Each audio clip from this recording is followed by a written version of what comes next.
Abhimanyu movies देखने वाले भाई सारे दर्शकों ने पवन मलिक मोखरा की हाथ जोड़कर राम राम और नमस्ते। हाल फिलहाल भाई हरिद्वार में लगातार आपको साधु संतों के इंटरव्यू अभिमन्यु मूवीज के माध्यम से मैं दिखाने लग रहा हूं। आज फिर बल्कि अभी हमारे साथ जुड़ने वाली हैं बहुत प्रसिद्ध साध्वी जिनको बहुत दुनिया फॉलो करे है, साध्वी सुखजीत सरस्वती जी। और जो उनकी हाल में मुद्रा है गंगा किनारे वो देखने योग्य है। तो मैं आपको अभी उनको दिखाऊंगा, उनसे मिलवाऊंगा, कोशिश करूंगा उनसे आपकी बात कराने की। साध्वी जी प्रणाम। सत साहेब नॉर्मल से खड़े हो जाओ, ऐसे तो क्या इंटरव्यू कर पाओगे। जी। कैसे हो, स्वस्थ हो? जी बढ़िया। गंगा किनारे ऐसे इस माहौल में जी संत लोग ऐसे होता है जी। गंगा मैया के किनारे आके तो शांति सुख की प्राप्ति होती है जी। तो कितना वैसे सुख बतेरे ले रहे हो आप, तो सुख जीत आपका नाम है, ऊपर से गंगा मैया से सुख मांग लो, कहाँ लेके जाओगे इतने सुख को, बताओ अब। सुखों की प्राप्ति सबकी चीजों की प्राप्ति हो जाती है। जब बंदा सुख प्राप्त कर लेता है तो किस चीज की वो रहती है। सब आपने एक नाम भी आपका है और आपने एक वर्ड बोला सुख जी, और उसके आगे जोड़ दिया प्राप्ति जी। अब सुख प्राप्ति कैसे कैसे होती है? कोई चाहे मेरे को धन मिल जा तो वो सुखी हो जावे, कोई चाहे मेरे को तन मिल जा किसी का तो वो सुखी हो जावे, कोई चाहे मुझे दुनिया का सारा खाना मिल जावे, कोई चाहे मैं बस एसी रूम में रेस्ट करूं, कोई चाहे मैं गाड़ी घोड़ा में घूमूं। सुख ही निराले हैं। लोग सुख की परिभाषा को बार बार बदलते रहे हैं, कोई कुछ कवे है, कोई कुछ कवे है। सुखजीत सरस्वती जी साध्वी जी को कौन सा सुख चाहिए मुझे बता दो। जी जी जी। जो मतलब वैसे तो तेज बोलो, तेज बोलो। जी, ये जैसे मतलब दुनिया के हिसाब से तो दुनियादारी में देखो सभी चीजों की जरूरत होती है। सबको ये होता है हमारे पास पैसा हो, धन दौलत हो, अच्छी गाड़ियां हो। लेकिन हम जिस लाइफ में है मुझे लगता है कि जैसे भगवान को जिसने प्राप्त कर लिया, जिसने भगवान की भक्ति में मतलब आनंद लेना शुरू कर दिया, उससे बड़ा सुख मैं किसी चीज को नहीं मानती। तो ये जो सुख हैं जी, क्या ये टेम्परेरी हैं? नहीं, ये तो जो दुनियादारी के सुख हैं जैसे पैसा धन दौलत। तो आपको पैसे का सुख चाहिए? नहीं। तो आपको किसी की मान लो जैसे मैंने कहा तन का सुख चाहिए? तन का भी नहीं चाहिए, तन का भी नहीं चाहिए, तो फिर कोई खास एक सुख मुझे बताओ ना। खास तो हम तो यही मांगते हैं प्रभु से कि हमें अपनी भक्ति के काबिल बना के रखें। ईश्वर प्राप्ति का सुख चाहिए जी। ईश्वर प्राप्ति, इससे बड़ी मुझे लगता नहीं इससे बड़ा कोई और सुख होगा। जी जी जी। जिसको भगवान की प्राप्ति होगी उसको पीछे कोई चीज की जरूरत लगती नहीं। साध्वी जी एज कितनी होगी आपकी? मेरी 40+ होगी। 40+ जी। 41 2 3 42 होगी। 42 जी। और साध्वी कब बनी? साध्वी मैं बनी वैसे तो मैं बचपन में ही मतलब इसी लाइन में चल रही हूँ, लेकिन समझ में नहीं आया। बचपन में मतलब छोटे होते ही हमारा ध्यान भक्ति की लाइन में हम शुरू से मतलब लग गए थे। इसी में इतनी रुचि हो गई थी कि मतलब कि भक्ति करें, भगवान की प्राप्ति करें, अच्छे कामों में। जैसे कोई बच्चा एक तो होता है कि शरारतीपन में लग जाता है, खेलने कूदने में, लेकिन हमारे को खुद नहीं ये पता कि भगवान का ये बहुत बड़ा एक गिफ्ट है हमारे लिए कि उन्होंने हमें इस लाइन में हमें लेके आए, हमें अच्छे कामों में लगाया। तो हम अपने आप को बहुत ही भाग्यशाली मानते हैं, बहुत ही उनका शुक्रिया अदा करते हैं उस भगवान जी का, प्रभु का। जी जी। किन की शिष्या हो आप? मैं स्वामी सहज प्रकाश जी महामंडलेश्वर 108 उनकी शिष्या हूँ। मैं बहुत अपने आप को खुशनसीब समझती हूँ कि हमें ऐसे गुरु मिले जिन्होंने हमें इतने अच्छे नेक और अच्छे रास्ते पे चलाया। अब गंगा के किनारे खड़ी हो जी, और गंगा का पवित्र जल हर बार हमारे इस तन को पवित्र करने के लिए हमारे पास आ रहा है, खुद चल के आ रहा है, आप देख लो। जी जी। तो कितना महत्व देते हो आप अपने जीवन में गंगा मैया का? गंगा मैया का महत्व जो है मैं मानती हूँ कि जितने भी दुनिया में मतलब हम पाप कर्म जब मन से बुरे मतलब विचारों से जैसे शरीर से हो जाते हैं, जीवा से हो जाते हैं, तो मतलब इतनी पवित्रता है इनमें, वो सभी अपने हमारे पापों को हमारे दुखों को नष्ट कर देते हैं। ऐसा होता है? जी जरूर। आप भी पाप करते हो? साधु लोग भी पाप करते हैं? साधु लोग पाप करते हैं। हमारे अंदर भी कभी कोई विचार ऐसे आ जाते हैं किसी न किसी के प्रति, कोई बुरा सोच लिया या किसी के देखने में कुछ भी ऐसे, किसी के मन में भी विचार तो देखो चलते रहते हैं, इनको हम रोक नहीं सकते। विचार कई तरह के हैं। जी। अब मैं कुछ भी पूछ लेता हूँ, लोग उस बात को भाई इश्यू बना लेते हैं। हमारे तो लोग बयान अभी मुकदमा समझे हैं, जी। लेकिन हम तो पूछेंगे भाई। तो जब साधुओं से पूछ सकते हैं तो भाई साधुओं के साथ भेदभाव नहीं करेंगे, पूछेंगे साध्वियों से भी। साध्वी जी जैसे आप हो, जी यंग भी थी, जी कॉलेज भी गए। मैंने आपसे पूछा था पर्सनली, तो आपने बताया आपने ग्रेजुएशन किया है, जी कॉलेज गए थे, जी सुंदर थे, जी यंग थे, सब चीजें हुई। तो कोई लड़का, कोई जवान लड़का, जब सही समय था तो कोई आया लाइन आपकी लाइफ में? हाँ देखो, ये तो किसी को हम रोक थोड़ा सकते हैं, कोई भी किसी को पसंद कर सकता है, इसमें किसी की कोई गलती नहीं मैं है। क्या पूछना चाह रहा हूँ, आप बात घुमा रहे हो। जी मैं पूछना चाह रहा हूँ, आपकी लाइफ में पर्सनली किसी की एंट्री हुई है? ऐसा कुछ नहीं है, लेकिन मतलब जैसे कोई किसी को लाइक करता है उसको हम कुछ कह नहीं सकते। उन्होंने बोल दिया, हाथ जोड़ के बोल दिया कि भैया हम ऐसे वैसे नहीं है, आप कहीं अपना और देखो, बस इतना। इससे आगे कुछ ऐसा कुछ नहीं हुआ। ना हमने कभी किसी को लाइक किया और ना ही हम कभी इस लाइन में गए हैं। पता नहीं, हमारे अंदर ऐसे विचार ही नहीं आए कभी आज तक। जी। फिर तो दूसरी जो लड़कियां हैं, जो और मेरी बहनें और दूसरी बहुत सारी लड़कियां हैं, जी, उनके साथ तो फिर आपका 36 का आंकड़ा रहा होगा न बन, आपके रुन के तो विचार ही नहीं मिले होंगे। नहीं, ऐसा कुछ नहीं है। कुछ लड़कियां होती थी ऐसे, हम उनको भी समझाते थे कि मतलब आप इन चीज़ों से थोड़ा दूरी रहो। अगर चलो होता भी है लाइफ में ऐसा कुछ, तो अपना मतलब थोड़ा संयम से चलो। मतलब ऐसी लड़कियां वैसे मेरे साथ इतनी टच में नहीं थी जो ऐसी थी। बहुत लड़कियां थी हमारे, जब जिस टाइम हम पढ़ते थे माहौल ऐसा नहीं था, बहुत अलग ही माहौल होता था। अच्छा साध्वी जी, आपका जीवन का जो सबसे सुखमय पल आज तक रहा, जी साध्वी सुखजीत सरस्वती जी का अब तक का जीवन का 42 साल की एज में सबसे सुखमय पल कौन सा रहा, जिसको हमेशा याद रखना चाहोगे? वैसे तो शुरू से ही मैं मतलब सुखों में ही रही हूँ, लेकिन जो सबसे मैं अच्छा अपना सुखों का पल मानती हूँ, अच्छा टाइम अपना मानती हूँ, जब से हमने ये भगवे बस्तर डाले हैं, मैं कहती हूँ संन्यास में आके जो मैंने सुख की प्राप्ति की है, उससे मैं पूरे मतलब संतुष्ट हूँ। उसी को अपना सबसे हसीन पल मानती हूँ। आप एक साध्वी हो, अगर आम एक लड़की या कोई भी महिला जो इन वस्त्रों में नहीं हो, वो उसके ऊपर कोई आकर्षित हुआ है? मतलब सुंदरता के ऊपर तो हर कोई सदियां ऋषि मुनि महात्मा योगी नहीं डटे इन चीज़ों से। उनके उन्होंने अपने बड़े बड़े तप को भंग कर दिया, वो है ना माने, तो आम तो कहाँ इस चीज़ों से बच के रहेंगे।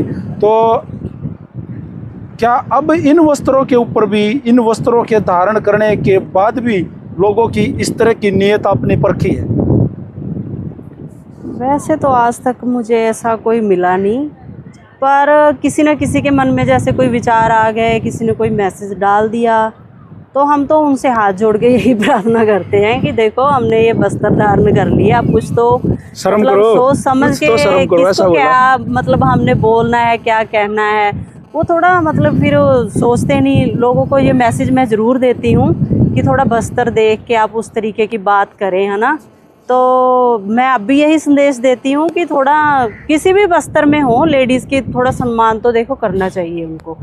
बाकी तो विचार है किसी के अंदर कैसे भी किसी के प्रति भी आ सकते हैं। अच्छा, आज भी आप एक साध्वी हो, तो साधुओं के पास आज भगवान की दया दृष्टि काफी हो रही है। इस देश में साधु लोग राज करने लग रहे हैं, राजा हैं इस देश के साधु लोग, तो धन भी बहुत है।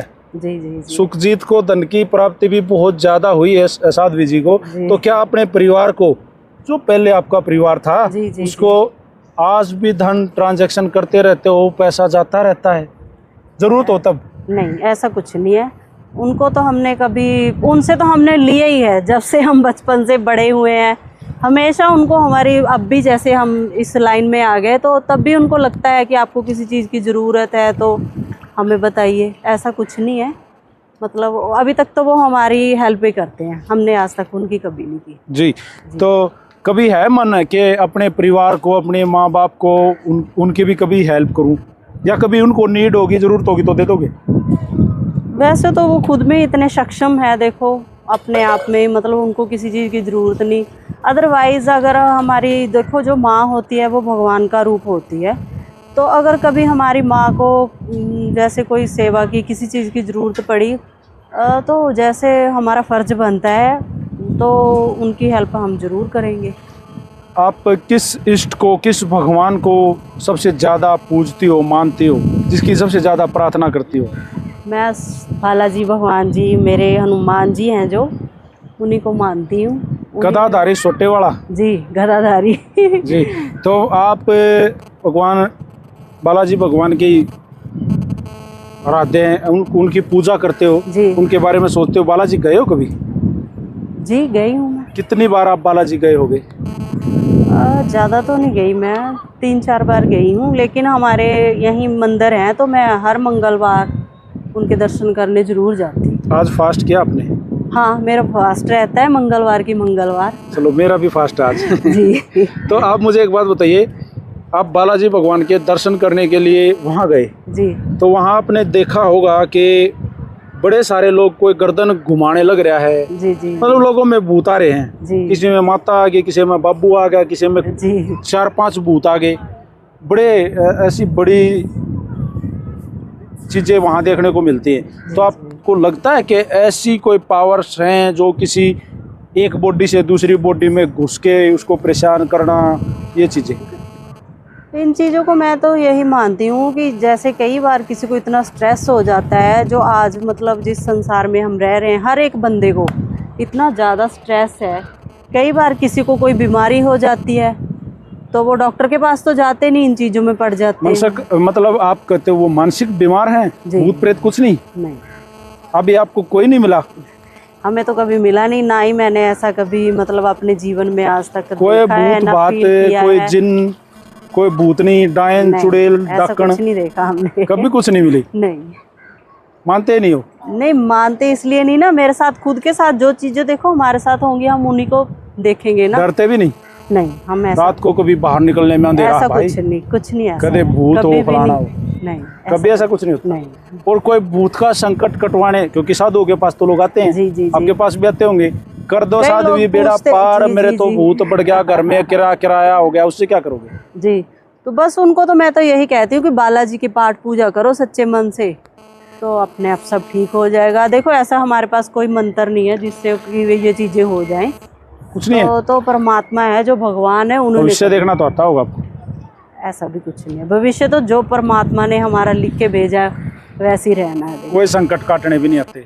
संकट तो भगवान ने काटने, हम तो उनकी भक्ति और उनकी आराधना करना ही बता सकते हैं। तो चेले बनाने का तो शौक हो गया होगा। मेरे भी बहुत सारे, हजारों की, लाखों की, करोड़ों की संख्या में मेरे भी जय जयकार करनीय हों के चरणों में, ऐसा है मन?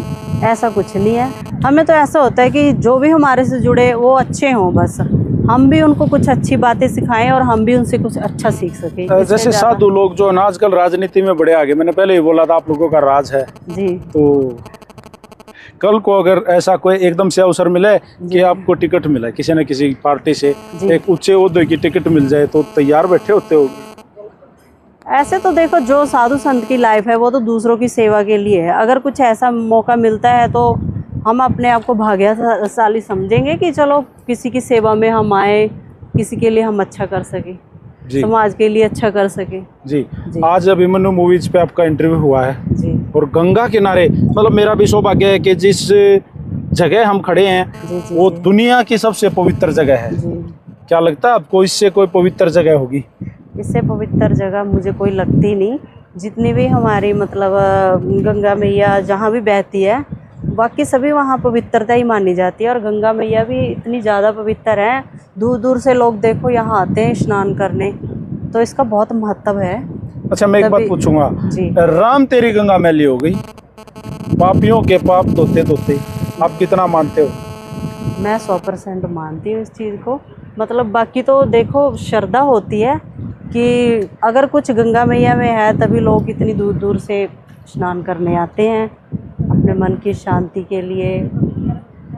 पवित्रता तो मतलब अपने मन की भी होनी चाहिए, लेकिन जो लोग आते हैं, मैं मानती हूँ कि कुछ अगर गंगा मैया में यहाँ कुछ है तो तभी इतनी दूर दूर से श्रद्धालु आते हैं। जी, तो जी साध्वी जी, आपने बड़ा समय दिया आज अभिमन्यु मूवीज पे आके, अपने जीवन के बारे में बताया, सांसारिक बातों के ऊपर हमने जो विचार करे, आपसे बात करी, गंगा मैया के ऊपर करी, अपने अच्छे जवाब दिए। कुछ संदेश हमारे दर्शकों को आपके भक्तों को, इस संसार को देना चाहोगे? एक संत और संदेश नहीं दे तो मज़ा नहीं आवे। संदेश तो हम यही देना चाहेंगे कि जैसे आज कल के बच्चे हो गए, युवा पीढ़ी हो गई, एक तो नशों की तरफ ज़्यादा जा रही है। एक जैसे बच्चों को, छोटे छोटे बच्चे, उनको फ़ोन में ज़्यादा मतलब माँ बाप पकड़ा देते हैं कि बच्चे कुछ भी देखते रहते हैं, तो इसका बहुत गलत असर पड़ता है। वैसे भी रिश्तों में इतनी दूरी आ गई कि सब लोग अपने अपने कमरों में अपने अपने फ़ोनों पे लगे पड़े हैं, किसी को किसी के साथ टाइम स्पेंड करने का वो मिलता ही नहीं मौका। तो मैं यही संदेश देना चाहूँगी कि अपने संस्कारों को, बच्चों को मतलब अपनी संस्कृति से जोड़ें और उनको मतलब भक्ति की ओर भी जोड़ें। जैसे हमारे बचपन में हमने ये चीज़ें सीखी हैं कि सुबह सुबह हमारे जब उठते थे घर में, पहले पाठ पूजा से शुरुआत होती थी। तो मैं यही मैसेज देना चाहूँगी कि अपने बच्चों को अच्छे संस्कार दें, उनको भक्ति की ओर ज़रूर लगाएं। मंदिर है, कोई गुरुद्वारा को मानता है, तो उनको इन चीज़ों को भी जैसे हफ्ते में एक बार उनको ज़रूर लेके जाना चाहिए, ताकि बच्चों को पता चले कि भगवान की पूजा और पाठ ये भी एक हमारी लाइफ का हिस्सा है। मैंने और ये सुना ज़रूरी है भी साध्वी जी कि आप बहुत अच्छे सिंगर भी हो, आप गाते हो, जी। आप बजाते हो, गंगा किनारे हैं, माहौल है जी। और समय भी है, आपको जल्दी तो नहीं है? नहीं आ सकता। एक गाना तो सुनाए दो फिर, हमारे दर्शक भी सुनना चाहें। जय श्री राम, जय श्री राम। बालाजी कुछ ऐसी मुझ पे कृपा करो कि आंखें मैं बंद करूं तो तुम ही दिखा करो, कि आंखें मैं बंद करूं तो तुम ही दिखा करो। तू ही है सहारा मेरा, तू ही है किनारा मेरा, तूने ही सवारे मेरे काम बालाजी। तेरी ही दिशा में चलूं, तेरा ही मैं नाम जपूं, तेरे ही मैं चरणों में धाम बालाजी। बालाजी कुछ ऐसी मुझ पे कृपा करो, आंखें मैं बंद करूं तो तुम ही दिखा करो। जय श्री राम, जय बाबा। जय श्री राम, जय बोले की, जय गंगा मैया। हमारे साथ आज अभिमन्यु मूवीज पे जुड़ गई थी साध्वी सुखजीत सरस्वती जी। बड़ा प्यारा सा इंटरव्यू रहा और बड़े बेबाकी से उन्होंने जवाब दिए। तो मैं एक बार फिर पुनः आपको प्रणाम करना चाहूँगा साध्वी जी, और आपको जो और सुखों की कमी रह रही है भगवान जरूर पूरे करे। जी, प्रणाम जी। प्रणाम। तो इंटरव्यू आप लोगों को कैसा लगा भाई, कमेंट बॉक्स में अपनी राय जरूर देना, साथ के साथ वीडियो को शेयर कर दो। नमस्कार, राम राम, जय हिंद, जय हरियाणा, सत्यमेव।